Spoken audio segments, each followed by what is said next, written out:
and all that. Yeah. Well, we're towards the end of the day. Began to start discussing what we did. And Bob and I didn't want to screw around with just video all day long, you know. Kind of gets in the way of getting things done. There's the logs that are bucked up. And Bob and I kind of broke down a whole bunch of tops. So we spent a lot of time with the different saws. We skidded a few tops out of there, down in that hole. We brought them up to what's going to be a new landing, actually, where we can start processing firewood, because we have so many tops out in the woods.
Try that again.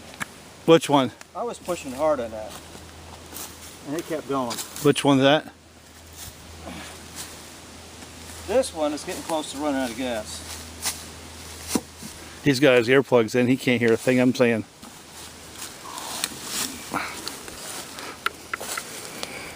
I like that. Well, setting the table.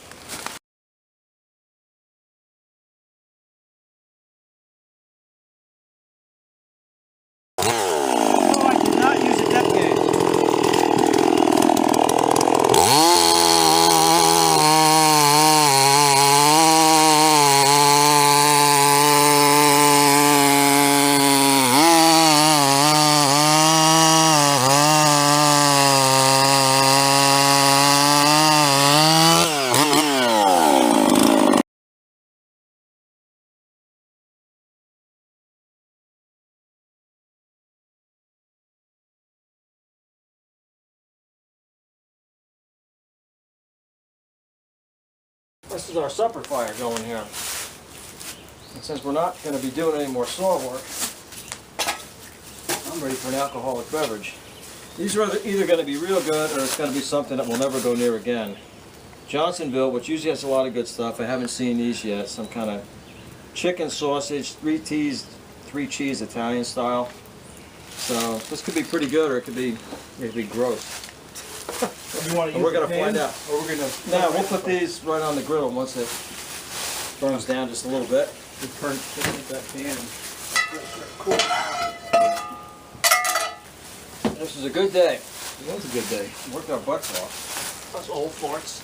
Well, the camera doesn't show it, but we had to construct that landing. You know, we had to go clear out all that stuff. So we spent the first half of the day clearing so we can pull the tops in. It was just the two of us, other than 3,000 or 4,000 flies. Oh my God, that was the fly magnet today, not you.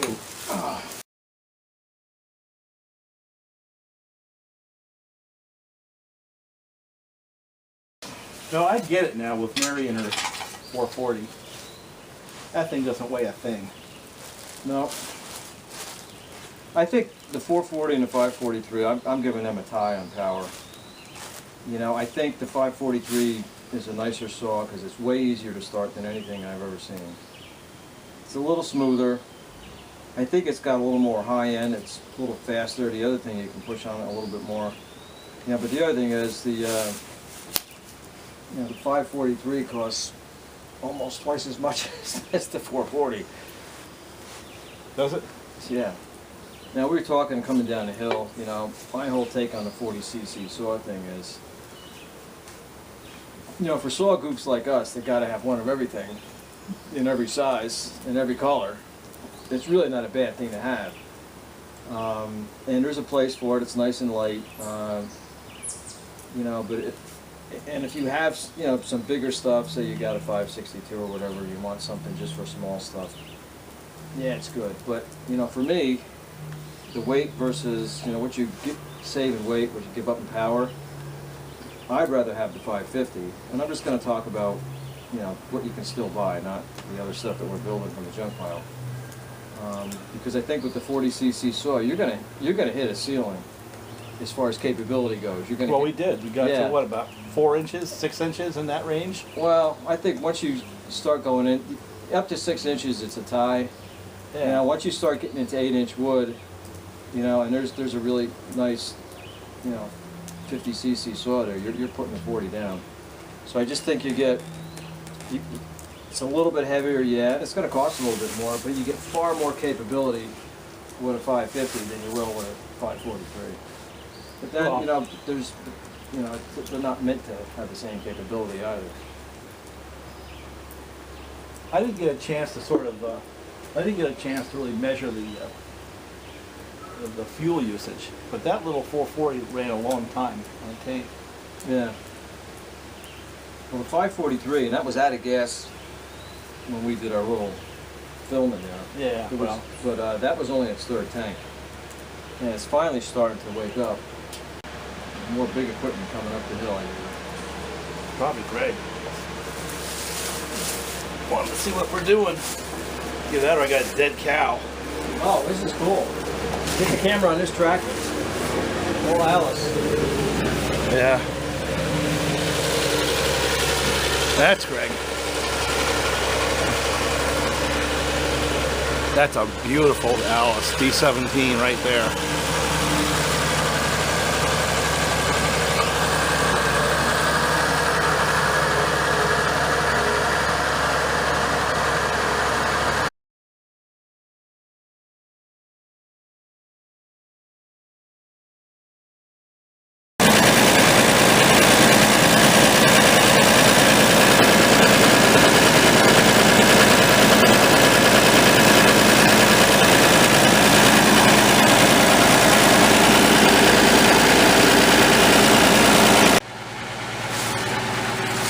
Yeah, intermission.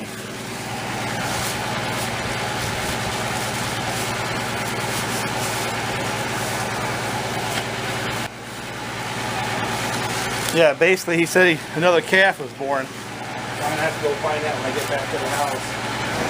Nice looking cow, but I guess it had an all red calf. And I don't figure that because it had a Murray Gray for a bull. But what he said. It's real okay. They're hot. I gotta be careful. I already burned myself once today. Got the cheese in the middle. Which is their way of giving you less meat and making you think you're doing you a favor. That's funny.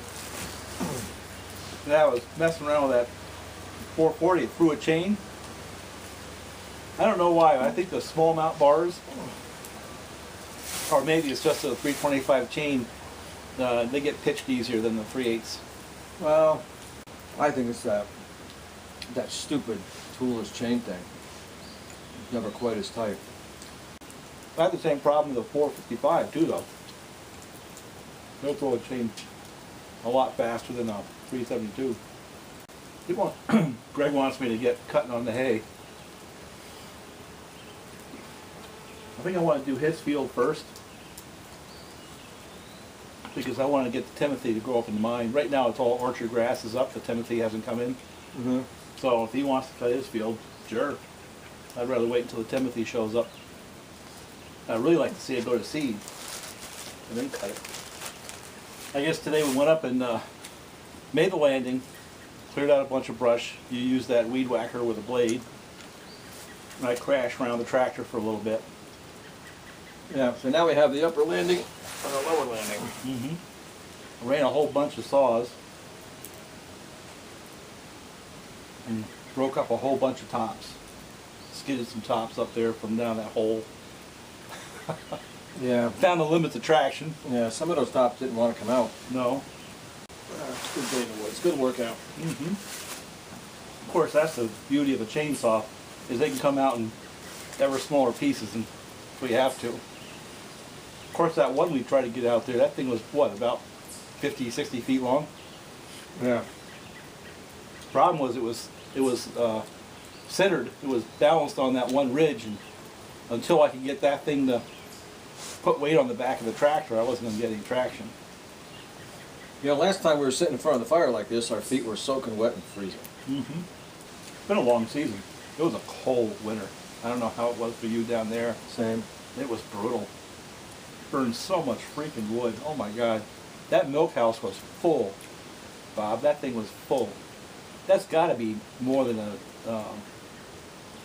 it's almost 10 cords to fill up that milk house. Most people, if you can get them to quantify it, you know, probably burned a third to a half more than normal. You know, 30 to 50% more than a normal winter. But the January weather stayed through February and March. That was brutal. It was brutal in the snowplows. We were out every freaking night.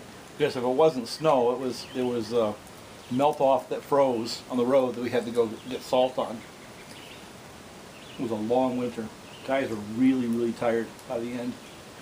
There's another big and not so healthy tree right outside this sugar shack threatening us. Where? This one right here. There's a lot of dead branches. Oh no, that's a big old maple, isn't it? Yeah, well, we can take that and drop it right into the pit. Any reason why we won't want to go the other way? Because it's all weighted this way. All the branches, they grow to sunlight, you know? Yeah, that's true. I can take that and drop it right smack on top of that stuff right there. But I want to pull that roof out first. That'd make a nice shed for the animals up in the field. Hook onto it with the backhoe and just yank that sucker right out of there. And then drop the tree in there. That was just enough fire. Yeah, we're not cooking Thanksgiving dinner.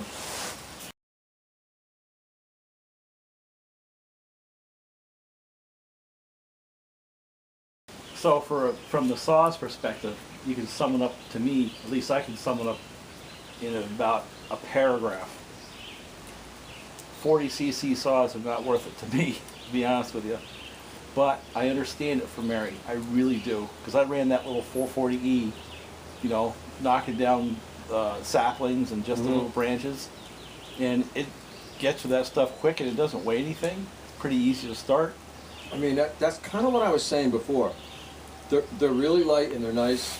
And if you're doing a lot of small stuff, you're limbing and brushing and all that, yeah, they're great. But they have limitations. Yep. And I think there's far more capability in a good 50cc saw than a 40. With these 40s, you're going to hit the ceiling as far as capability goes pretty quick. Yeah. I think for me it was between 4 and 6 inches is where the crossover was, but less than 4 to 6 inches in the branches. Having that lightweight was pretty handy.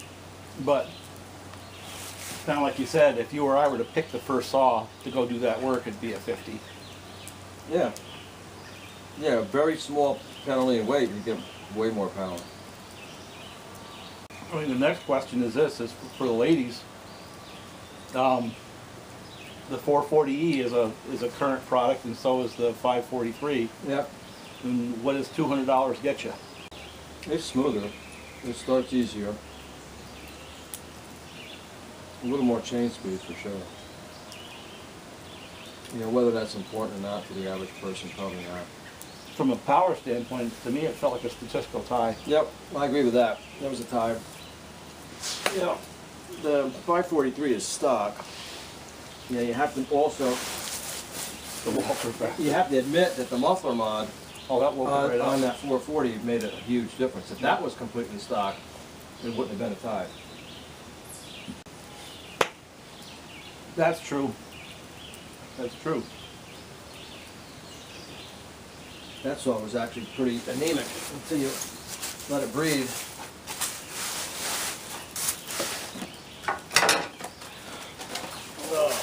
Hammer.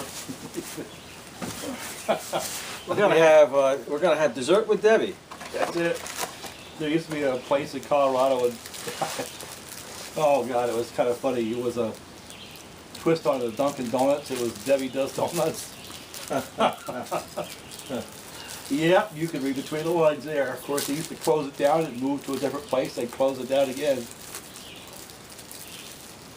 Well, in my humble opinion, I think the 543 is worth the extra 200 bucks. It's not 200. It's 150 bucks.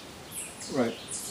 It's worth the extra 150 to me because I think it does have more power stock. It does. You know, we modded the 440. That thing did come alive with that muffler mod. But I think the 543 is smoother, and I think it does start easier. And I got to tell you, with Mary, that is everything. You know? Exactly. We're power junkies. Guys are just like, you know, we're all like, oh gee, you know, we're timing them, and you know, we're making a couple cuts, picking up another saw, and we're looking for differences. We're trying to, you know, focus on what's different about it. A little bit of this one goes a little faster, that one's got a little more torque, and you know, normal people just cut wood. You know, They don't get all carried away like we do, you know, and it's just. What was that you were saying about the difference between the 440 and the 435? You're saying the 440 has an enhanced starter? Yeah, it's got a double spring starter, which makes it easier to pull. And the 435 does not, and it's got too much compression. Actually, a lot of gals and old guys buy that, and they can't get it started. And the other thing that the 440 has is that toolless chain tensioner thing, which I think is a joke. Yeah, I don't know. It's handy. One less thing you have to carry out in the woods. Throw a chain, like I did today. I threw a chain. Of course, I burned the crap out of my hand.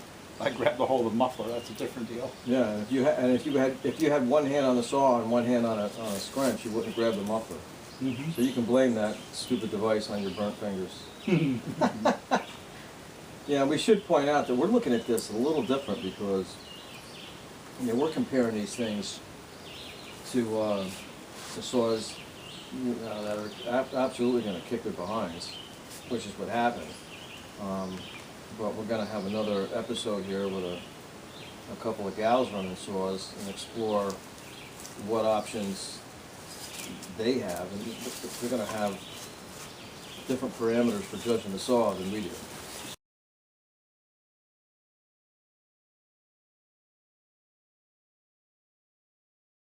Next, I know it's not current chassis, but 55 versus 350s.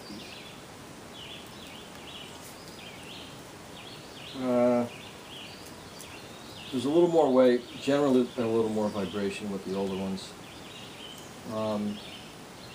Although that one you had up there with the open port, that sucker vibrated more than the 55s. Of course, it made more power. Yeah, because we boosted the compression on that, and you know, you'll get a little more vibration with the compression, with the increase in the compression. Yeah, I would always prefer the 346, 350 chassis over a 55. You know, the reason we're trying to do that is because, you know, 55s and 350s, those two families of saws are kind of out there in equal numbers. And, you know, the 51, 55, you know, that responded to the opening up the muffler. Yeah. And it's, you know, would it beat it in timed cuts that you know, the 2150? Probably not. You know, they were actually pretty close. Yeah, but that's what I was going to say. It's close enough that it's there. It's a useful, you know, saw. So that chassis, you know, there's a lot of raw materials out there. You know, to me, the 55 kind of had a softer feel. It actually was pretty smooth. It had good torque. Seemed like it ran a little bit lower RPM to me, but it pulled hard for what it is. That was a useful saw. That'd be a nice firewood saw. I don't know It is, and that's what a lot of them are used for.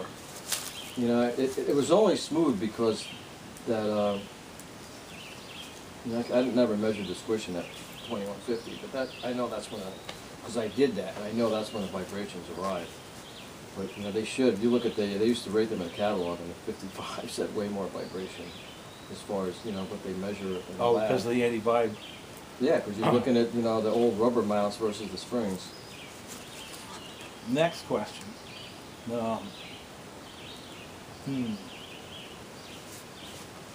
How much of an improvement are the 550s over the 346s?